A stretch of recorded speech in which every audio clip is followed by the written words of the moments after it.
Hello, Mark McNutt coming at you from beautiful Deadwood Creek where the salmon spawn. It's Piscean times now, and this talk is about the new moon in Pisces, a time of duality, but a time of swimming upstream to find our dream. And so this time is very much about dreaming, and just as the sometimes dreaming takes a really long journey. In the case of the fish here, the salmon go, they're born here, they swim out to the sea, they swim to Japan, then they turn around and they come back. And they always spawn at or near where they were born. And that takes 5 years, one series cycle. So sometimes our dreams take a little while to incubate. And I always loved, I had a friend of mine that had a saying, your dream is being processed in the same way that your transaction is being processed. But at this time of dreaming, it's really important to realize that we're moving forward, that this is not the time to kind of remember what we were doing last year as much as to put into our body where we want to go. About a year ago at this very time, many of us became aware of the pandemic, and it changed a lot of our lives. Many of us were incubating in our own home waters and not able to swim where we wish to. Well,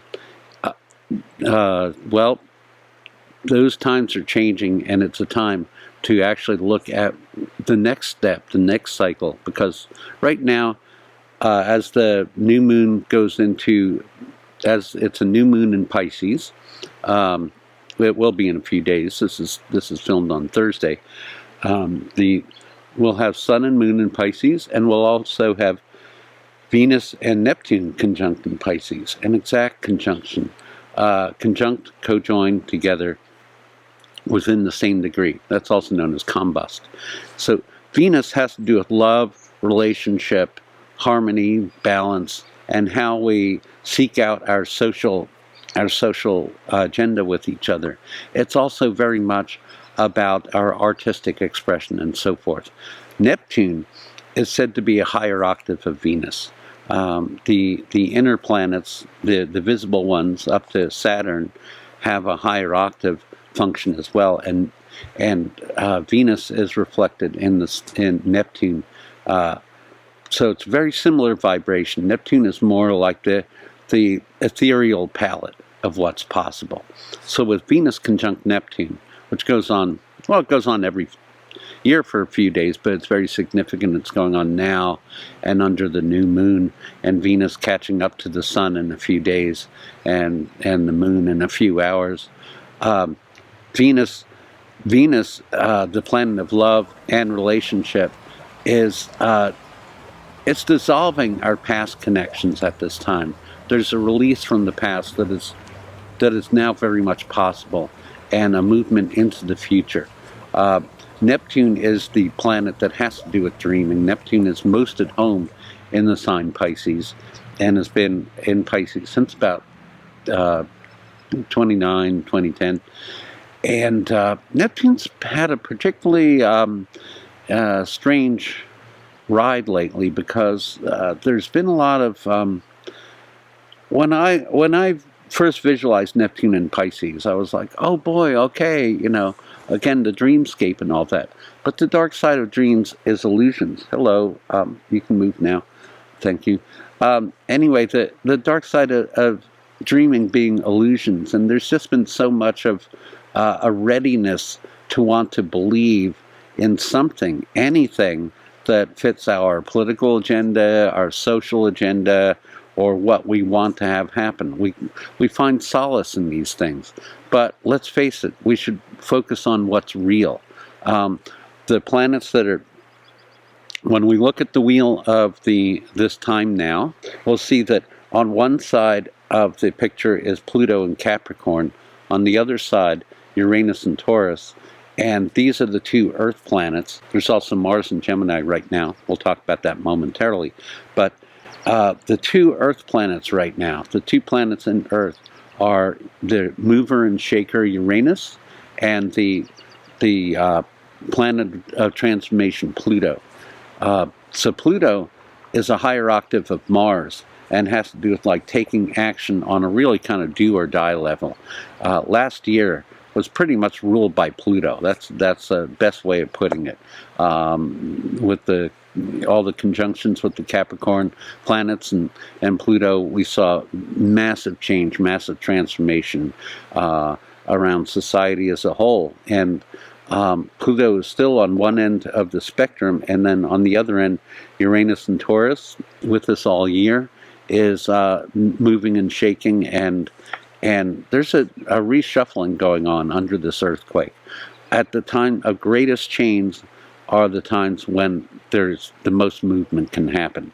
So this goes along usually with the insecurity of the time, and when times are insecure, we have to believe in things. Well, watch what you believe in. Make it real. Check it. The balance with Piscean energy is Virgo energy, is like getting the facts right, getting the details right. And so each sign is reflected in the one opposite. So as Pisces is about believing and dreaming and visualizing what's possible, also check it. Check it with the earth. Check it with the earth plane. As we're all celestial terrestrials, we all have starseed energy, and we all are here born on Earth, and everything is starborn, if we can find it.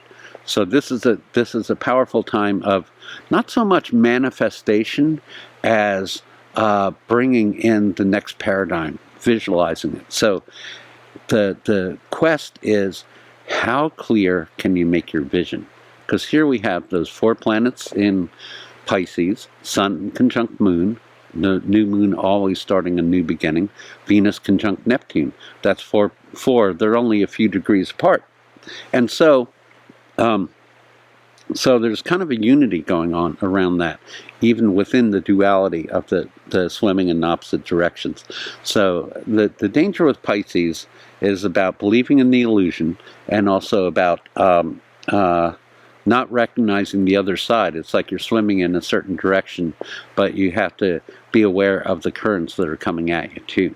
So there's natural duality, but that duality manifests in doing and being and believing in the goal. We're also fueled by Aquarius, Jupiter, Saturn, and Mercury still in Aquarius. Mercury's going to move into Pisces soon. Mercury's been in Aquarius for several months now, a long haul for that. Jupiter, most of the year, goes into Pisces briefly, comes back out in retrograde, goes back in at the end of the year. Saturn in Aquarius this year and next. So Aquarius is about our ideals, about kind of what is excellent about people, and it's finding that common ground. So Aquarian energy is fueling the Piscean energy of the dreaming. And where does that lead us? Well, in a week, that leads us into the light times, the light half of the year, Pisces moving into Aries. So the zodiac is also the seasonal calendar.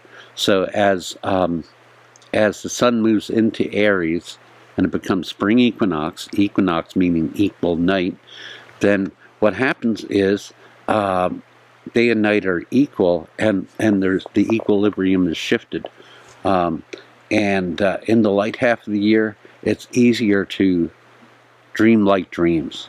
So it's sort of like waking up out of the slumber and moving in a new direction.